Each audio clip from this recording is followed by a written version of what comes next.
الحمد للہ الذی زین النبیین بحبیبہ المصطفیٰ ومن علی المؤمنین بنبیہ المجتبیٰ الصلاۃ والسلام علی محمد خیر الورا وعلی آلہ واصحابہ المتعددین بالتقویٰ اما بعد بسم اللہ الرحمن الرحیم۔ معزز سامعین و ناظرین، میں ہوں آپ کا میزبان رضوان احمد۔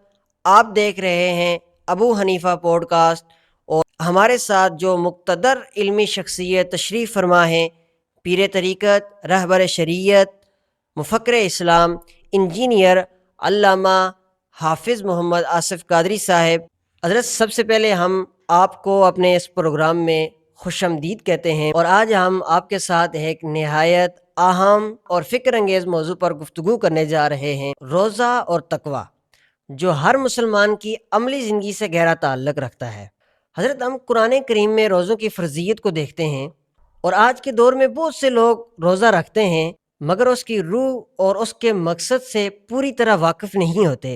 آپ فرمائیں کہ روزوں کی فرضیت کا کیا مقصد ہے؟ بسم اللہ الرحمن الرحیم والصلاة والسلام علی حبیبہ الکریم وعلی آلہ واصحابہ اجمعین۔ بہت شکر گزار ہوں آپ کا کہ آپ نے امام ابو حنیفہ پوڈ کاسٹ میں مجھے دعوت دی، اور میں یہاں قرآن و سنت کی تعلیمات کی روشنی میں آپ سے گفتگو کرنے کے لیے موجود ہوں۔ ارشاد باری تعالیٰ ہوا، یا ایہا الذین آمنوا کتب علیکم الصیام، اے ایمان والو تم پر روزے فرض کیے گئے، کما کتب علی الذین من قبلکم لعلکم تتقون، جیسا کہ تم سے پہلے لوگوں پر بھی فرض کیے گئے تھے، لعلکم تتقون، اس امید پر کہ تمہیں تقوی ملے تاکہ تم پرہیزگار بنیں۔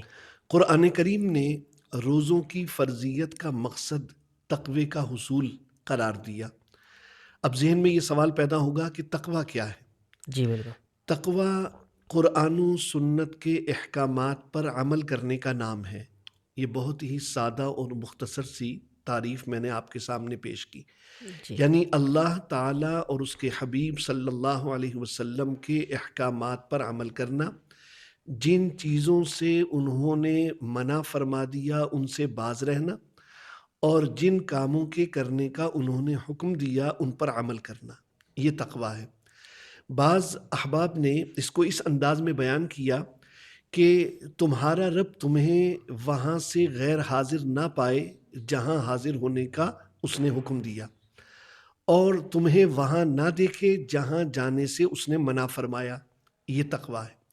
ایک اور مفہوم اس کا حضرت عمر رضی اللہ تعالی عنہ نے حضرت کعب سے دریافت کیا کہ یہ بتائیے تقویٰ کیا ہے؟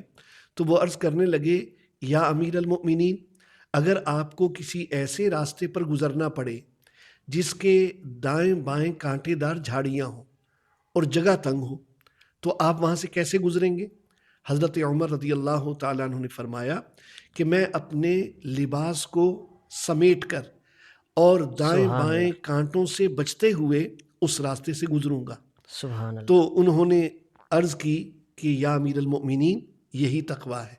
یہ دنیا کی زندگی ایک راستہ ہے، اور اس پر جگہ جگہ شیاطین اور خواہشات نفس کے کانٹے ہیں، گناہوں کے کانٹے ہیں۔ تو آپ نے یہاں سے ایسے گزرنا ہے کہ آپ کے دامن کو گناہوں کے کانٹے تار تار نہ کریں، اور آپ سلامتی کے ساتھ اپنے دامن کو سمیٹتے ہوئے، یعنی اپنے نامہ اعمال کی حفاظت کرتے ہوئے اس راستے سے گزرنا۔ یہ تقویٰ ہے، لعلکم تتقون۔ اللہ تعالیٰ نے روزوں کی فرضیت کا مقصد اسی تقوی کا حصول بیان فرمایا۔ سبحان اللہ۔ آپ نے روزوں کے مقصد کو بہت ہی خوبصورت انداز کے ساتھ بیان کیا۔ اسی کے ساتھ اسی بات کو آگے بڑھاتے ہوئے یہ ارشاد فرمائیں کہ تقویٰ حاصل کرنے کے لیے روزے کا کیا کردار ہے؟ جی، بہت اچھی بات آپ نے کہی۔ دیکھیے، روزے کیا ہیں؟ ہم نے صبح سے شام تک کھانے پینے سے پرہیز کرنی ہے اور نفسانی خواہشات سے دور رہنا ہے، یہ روزہ ہے۔ اب اس روزے کے ذریعے ہمیں تربیت کیا دی جا رہی ہے کہ وہ چیزیں جو ہمارے نفس پر گراں ہیں، یعنی جی صبح کے وقت اٹھنا، بالکل. تو ہم نے صبح اٹھنا ہے اس لیے کہ سحری کا وقت تو فجر سے بھی پہلے ہوتا ہے. جی جی سحری بنانے کے لیے خواتین کو بیدار ہونا اور بالکل ہمیں بھی جاگنا ہے تاکہ بالکل ہم سحری کر سکیں. تو ایک تو نفس کی جو خواہش ہے کہ اپنی مرضی سے نیند کی جائے، تو بالکل آپ کو ٹریننگ دی جا رہی ہے کہ آپ نے اضافی طور پر اس سے پہلے بیدار ہو جانا ہے، جو عام طور پر آپ کے جاگنے کا وقت ہے. بالکل پھر اس کے بعد صبح سے شام تک آپ نے کھانا پینا ترک کرنا ہے. کھانا بھی حلال ہے اور پانی اور مشروب جو آپ کے گھر میں ہیں وہ جی بھی حلال ہے. حلال. حلال اور طیب رزق آپ نے چھوڑ دینا ہے، ان سے اجتناب کرنا ہے. اسی طرح شوہر بیوی کا تعلق جو حلال ہے، روزے میں اس کی ممانعت فرما دی گئی اور بالکل آپ نے مغرب تک، غروب آفتاب تک ان چیزوں کی پابندی کرنی ہے. تو بالکل روزے کے ذریعے ہمیں تربیت دی جا رہی ہے کہ جب بے شک. آپ نے اللہ تبارک و تعالیٰ کے حکم سے حلال چیزوں کو چھوڑ دیا جو کہ عام دنوں میں حلال ہیں، عام وقتوں میں حلال ہیں، تو اب آپ کو حرام چیزوں سے بچنے کی کس قدر ضرورت ہے جو کہ عام دنوں میں بھی حرام ہیں اور بالکل روزے میں بھی حرام ہیں. اسی لیے بالکل جب انسان پورا ایک مہینہ وہ اللہ تبارک و تعالیٰ جل شانہ اور اس کے حبیب علیہ الصلاۃ والسلام کی اطاعت میں حلال چیزوں سے اپنے آپ کو دور رکھتا ہے اور اللہ تعالیٰ اور اس کے حبیب کے حکم کی پیروی میں، تو اس کو ایک طرح کی عادت پڑنی چاہیے کہ میں اب حرام چیزوں سے ضرور بچوں جن سے اللہ اور اس کے رسول صلی اللہ علیہ وسلم ناراض ہوتے ہیں. اس طرح یہ پورا مہینہ یہ ایک طرح کا ریفریشر کورس ہے مسلمان کے لیے. بے شک. مسلمان کے لیے ریفریشر کورس ہے کہ وہ تقویٰ کیسے حاصل کرے، تقوی والی بالکل زندگی کے قریب پہنچ جائے، تقوی والی زندگی کو محسوس کرے اور پھر اسے اپنی زندگی کا حصہ حصہ بنا بنا دے. دے. بے شک. اچھا حدیث شریف میں ہے کہ جب رمضان المبارک شروع ہوتا ہے تو شیاطین کو قید کر لیا جاتا ہے، لیکن ہم دیکھتے ہیں کہ اس کے باوجود بھی بعض لوگ گناہوں میں مبتلا ہیں، تو اس کا سبب کیا ہے؟ جی ہاں، واقعی یہ مسلمانوں کے لیے کم نصیبی ہے کہ اتنا عظمت والا، رحمت والا، برکت والا مہینہ ملنے کے باوجود وہ گناہوں سے باز نہیں آتے. آپ دیکھیں گے جو ملاوٹ کرتا ہے وہ ملاوٹ کر رہا ہے، جو مسلمانوں کو دھوکہ دے کر ناقص مال اچھے مال کے بدلے میں بیچ رہا ہے وہ ویسا ہی اپنا کام جاری رکھے ہوئے بالکل ہے. کوئی جھوٹ بولتا ہے تو وہ رمضان میں بھی جھوٹ بول رہا ہے. کوئی اگر اور فحش کام میں مبتلا ہے اور وہ چیزیں جو اللہ اور رسول صلی اللہ علیہ وسلم نے اس کے لیے حرام فرمائی ہیں تو وہ رمضان شریف کے مہینے میں بھی انہی کاموں میں ملوث ہے. تو اس کا بالکل سبب کیا ہے؟ حالانکہ شیاطین قید کر دیے گئے، بالکل حدیث شریف میں یہ ارشاد ہوا. تو بات یہ ہے کہ اس کی میں آپ کو ایک مثال کے ذریعے وضاحت کرنا چاہوں گا. آپ نے سائیکل چلائی ہوگی. آپ جی دیکھیے سائیکل چلاتے ہوئے جب آپ اس کے پیڈل پر اپنے پاؤں لگا کر اس کو حرکت دیتے ہیں تو سائیکل چلنا شروع ہوتی ہے. پھر آپ ایک وقت آتا ہے کہ بڑی رفتار حاصل کر لیتے ہیں اور تیز رفتاری سے آپ کی سائیکل جا رہی ہوتی. اب اس کے بعد آپ اگر اپنے دونوں پاؤں ہوا میں اٹھا لیں اور پیڈل پر مزید طاقت لگانا بند کر دیں تو سائیکل رک جاتی ہے؟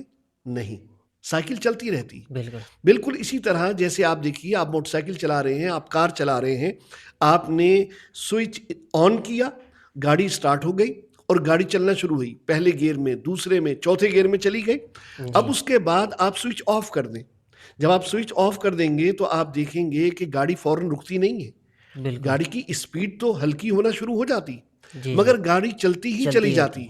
اس میں جو کائنیٹک انرجی پیدا ہو گئی ہے جس کی وجہ سے مومنٹم ہے اور وہ مومنٹم اس کو پھر رکنے نہیں دیتا اور وہ کافی دور چلتی چلی جائے گی. تو بالکل اسی طرح آپ یہ دو مثالیں میں نے آپ کے سامنے عرض کی. ہمارا حال بھی یہ ہے کہ 11 مہینے شیطان ہم میں گناہ کی، بدی کی اتنی توانائی پیدا کر دیتا کہ پھر ایک مہینے کے لیے شیاطین قید بھی کر دیے جائیں تو کوئی فرق نہیں پڑتا کوئی ہمارے فرق طرز عمل میں، ہمارے بالکل اعمال میں، ہمارے احوال میں. اس لیے کہ جو 11 مہینے کی وہ جو گناہوں والی کائنیٹک انرجی، ہر کی توانائی اس نے پیدا کی ہے نا، بالکل اس کے سبب اس کے قید کرنے کے باوجود ایک مہینہ نہایت ہی اطمینان سے ہم وہ گناہوں کا تسلسل جاری رکھتے ہیں، اور اسی لیے آپ کو بہت سارے لوگ رمضان شریف میں شیاطین کے قید ہونے کے باوجود گناہ کرتے ہوئے نظر آتے ہیں۔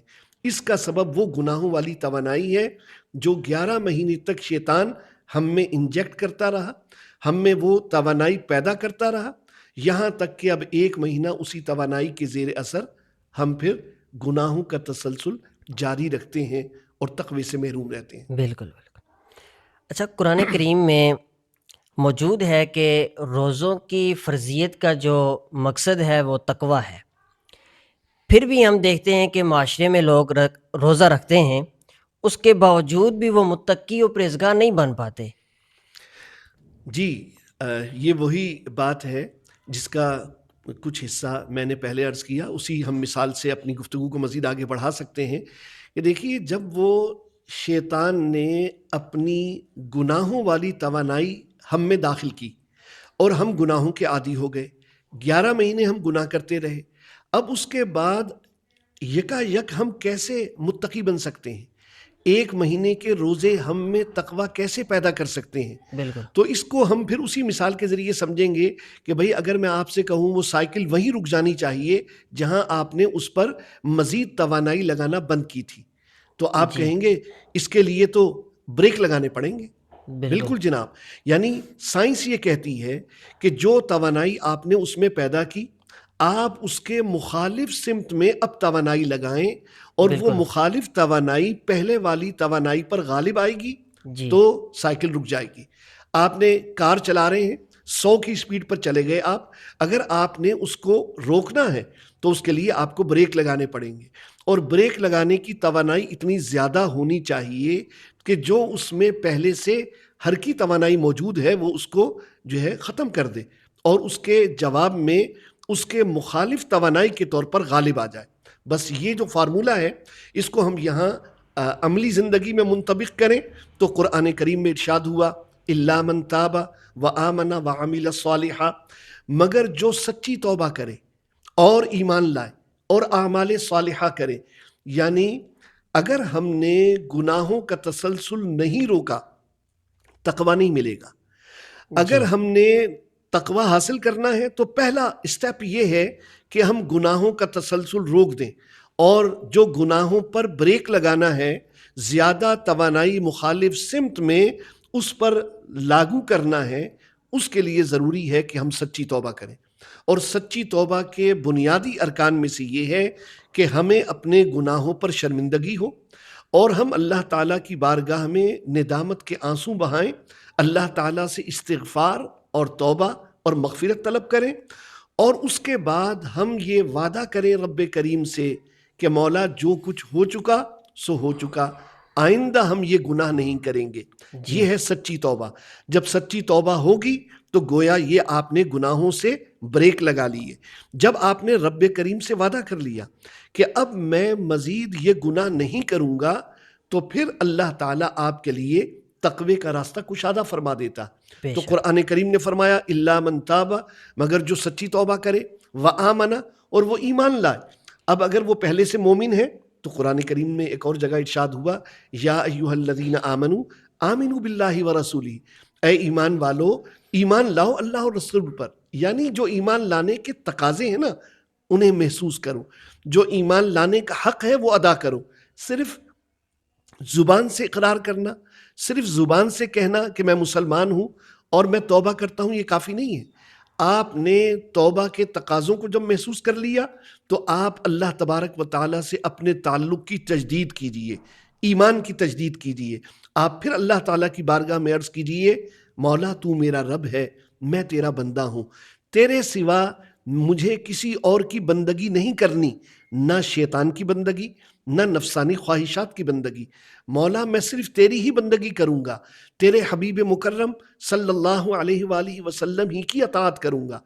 جب یہ ایمان کا درجہ بندے کو حاصل ہو جائے تو پھر وعمل صالحہ، اب وہ اعمال صالحہ شروع کرے تو یہ اعمال صالحہ اسے تقوی عطا کریں گے، اور اس پر اسی آیت مقدسہ کا اگلا حصہ بھی بڑا ایمان افروز ہے اور توبہ کرنے والے مسلمان کے لیے اللہ تعالیٰ کی طرف سے ایک انعام ہے۔ رب کریم فرماتا ہے فَأُولَٰئِكَ يُبَدِّلُ اللَّهُ سَيِّئَاتِهِمْ حَسَنَاتٍ، اللہ تعالیٰ نہ صرف اس کی توبہ کو قبول فرماتا ہے بلکہ اللہ تعالیٰ اس کے تمام گناہوں کو نیکیوں سے تبدیل فرما دیتا، سبحان یعنی اللہ۔ بغیر کیے ہوئے اللہ تعالیٰ جتنے گناہ اس کے نامہ اعمال میں تھے اللہ تعالیٰ اسے اتنی نیکیاں عطا فرما دیتا۔ تو اس لیے ہم اگر اس ماہ مقدس میں روزوں کے ذریعے تقوی حاصل کرنا چاہتے ہیں تو اس کی پہلی شرط یہ ہے کہ اپنے گناہوں سے سچی توبہ کریں اور اللہ تعالیٰ سے اپنے تعلق کی تجدید کریں، اور پھر اعمال صالحہ کریں گے تو انشاءاللہ ضرور اس ماہ مکرم کی برکتوں سے تقوی نصیب ہوگا۔ بے شک ساری گفتگو کا حاصل یہی محسوس ہوتا ہے، رمضان صرف ایک مہینہ نہیں بلکہ زندگی کو بدلنے کا موقع ہے۔ آخر میں آپ ہمارے سامعین کے لیے یہ ارشاد فرمائیں کہ ہم رمضان المبارک کو کیسے گزاریں تاکہ ہم متقی و پرہیزگار بن سکیں۔ ماشاء اللہ، بہت عمدہ بات کہی آپ نے کہ ایک چیز کتابی طور پر بیان کرنا آسان ہوتی، لیکن اسے محسوس کرنا اور اسے عملی طور پر اپنانا یقیناً یہ ایک بڑا اہم مرحلہ ہوتا ہے۔ جی دیکھیے، عام طور پر لوگ تہجد کی نماز ادا نہیں کرتے، لیکن اس ماہ مکرم میں اللہ تعالیٰ ہمیں یہ موقع عطا فرماتا ہے بے شک کہ ہم سحری کرنے کے لیے پہلے سے اٹھے ہوئے ہیں بے شک اور 5 منٹ وضو کرنے میں لگیں گے اور 5 منٹ میں ہم 2 رکعت یا 4 رکعت تہجد کی نماز بآسانی ادا کر سکتے ہیں۔ جی آپ 8 رکعت تہجد کی نماز ادا نہیں کر سکتے، 4 رکعت ادا کر لیجئے، 4 ادا نہیں کر سکتے، 2 رکعت تہجد کی نماز ادا کر لیجئے۔ بالکل تو گویا یہ مہینہ دن کے آغاز سے ہی پہلے مرحلے سے ہمیں متقین میں شامل ہونے کی تربیت دے رہا کہ ہم تہجد گزار لوگوں میں شامل ہو جائیں۔ پھر اس کے بعد جب آپ نے نماز فجر ادا کی اور باقی تمام نمازیں بھی، کوشش کریں جماعت کے ساتھ ادائیگی نمازوں کی یقینی بنائیں۔ عام دنوں میں اگر اہتمام نہیں ہوتا اور صبح فجر کے وقت اکثر لوگ کہ بھئی آنکھ نہیں کھلی، یہ عذر تو رمضان شریف میں قابل قبول نہیں ہے، اس لیے کہ اٹھے ہوئے ہیں سحری کے لیے، اب ہم نے فجر کی نماز ادا کرنی ہے جماعت سے۔ جب ہم اٹھے ہوئے ہیں تو اب ہمیں چاہیے ہم قرآن کریم کی جس قدر آسانی سے ممکن ہو اتنی ضرور تلاوت کریں، یعنی ہم 1 رکوع 2 رکوع ضرور تلاوت کر لیں، اور اس میں بہتر یہ ہوگا کہ چونکہ قرآن کریم تقاضا کرتا ہے کہ اس قرآن کریم میں تدبر کیا جائے، افلا یتدبرون القرآن، تو قرآن کریم میں تدبر کے لیے قرآن کریم کو ترجمے اور تفسیر کے ساتھ پڑھیے۔ قرآن کریم کا با محاورہ آسان اور ایمان افروز ترجمہ اعلیٰ حضرت مجدد دین و ملت امام الشاہ احمد رضا خان محدث بریلوی رحمۃ اللہ تعالیٰ علیہ کا، جس کا نام ہے کنز الایمان، یعنی ایمان کا خزانہ، آپ اسے لیجئے، اور اس پر تفسیری حاشیہ ہے صدر الافاضل مفتی سید محمد نعیم الدین مراد آبادی رحمۃ اللہ علیہ کا۔ تو 1 رکوع آپ روزانہ، جو کہ بہت کم وقت آپ کا اس میں استعمال ہوگا، 1 رکوع ترجمے اور تفسیر کے ساتھ پڑھیے، تو قرآن کریم کی تلاوت کا بھی ثواب ملا، قرآن کریم کو سمجھنے اور اس میں تدبر کرنے کا بھی موقع ہاتھ آ گیا۔ اس کے بعد اگر ہو سکے اشراق کی نماز پڑھ لیجئے، یعنی یہ نفل نمازیں جو بندہ پڑھ سکتا ہے وہ ضرور پڑھے، اور اگر نوافل پڑھنے ہیں تو یہ ضرور ذہن میں رکھیے گا کہ آپ نے اپنی زندگی میں جو فرض نمازیں ہیں وہ ساری ادا کی ہوئی ہیں یا نہیں۔ اکثر لوگ اس مسئلے کا خیال نہیں کرتے اور وہ نوافل تو پڑھنا شروع کر دیتے ہیں، لیکن ان کے ذمے فرائض ہوتے ہیں، تو انہیں چاہیے کہ پہلے فرض نمازیں قضا کریں۔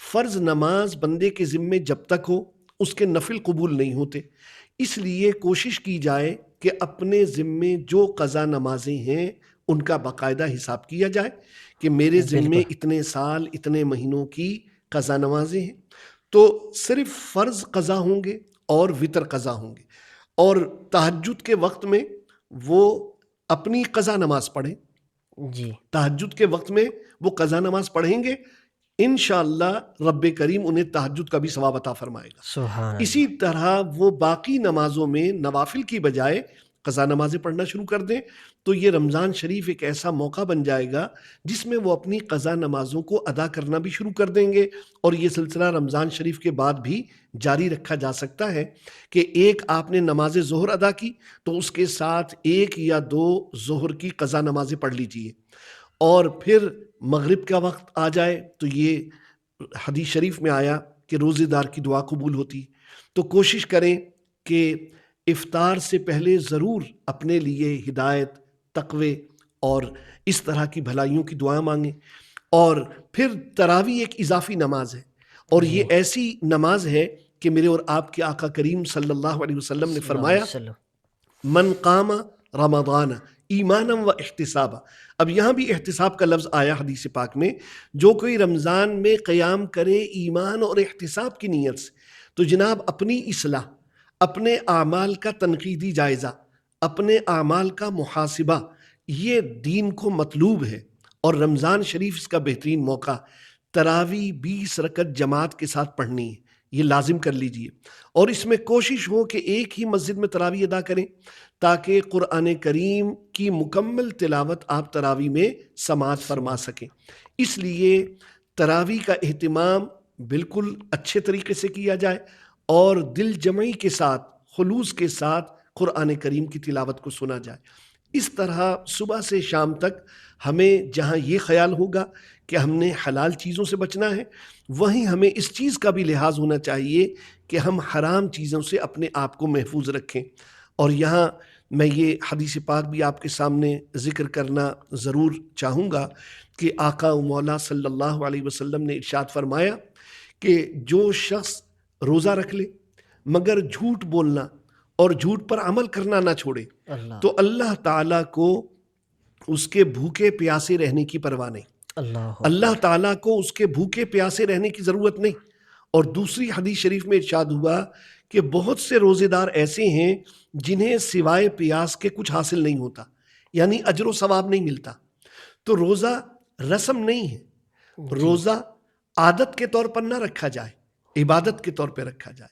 جب روزہ عادت کے طور پر رکھا جائے تو بندہ یہ سمجھتا ہے کہ بس میں نے کھانا نہیں ہے، میں نے پینا نہیں ہے، اور میں صرف جو ہے یہ ایک وقت ہے صبح سے شام تک جو مجھے گزارنا ہے تو میں روزے دار ہوں تاکہ شام کو اچھی اچھی چیزیں افطاری میں مجھے کھانے کو ملیں گی۔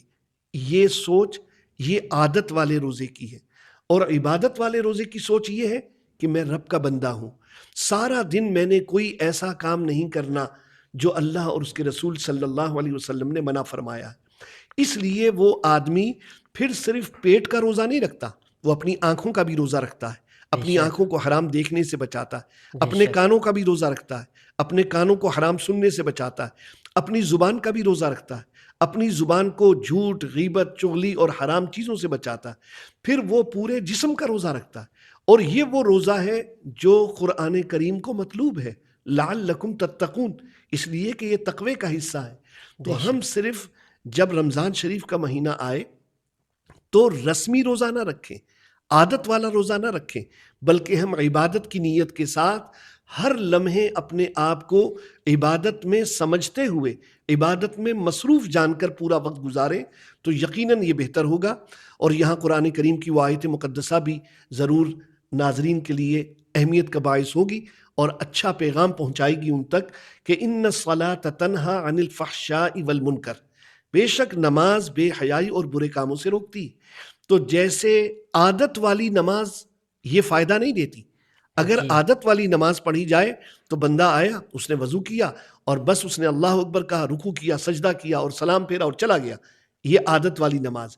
لیکن جو عبادت والی نماز ہے وہ بندے پر ایک کیفیت طاری کرتی، وہ جی بندے کو اللہ تبارک و تعالیٰ کی بارگاہ میں حاضر احساس دلواتی کہ تو بڑے احکم الحاکمین اور شہنشاہوں کے شہنشاہ کی بارگاہ میں حاضر ہے، بے تو شک بندے پر کیفیت طاری ہوتی ہے۔ وہ دو حدیث پاک میں ارشاد ہوا ان تعبد اللہ کأنک تراہ فإن لم تکن تراہ فإنہ یراک، تم اللہ کی عبادت ایسے کرو جیسے تم اللہ کو دیکھ رہے ہو، ورنہ یہ یقین رکھو کہ اللہ تمہیں دیکھ رہا۔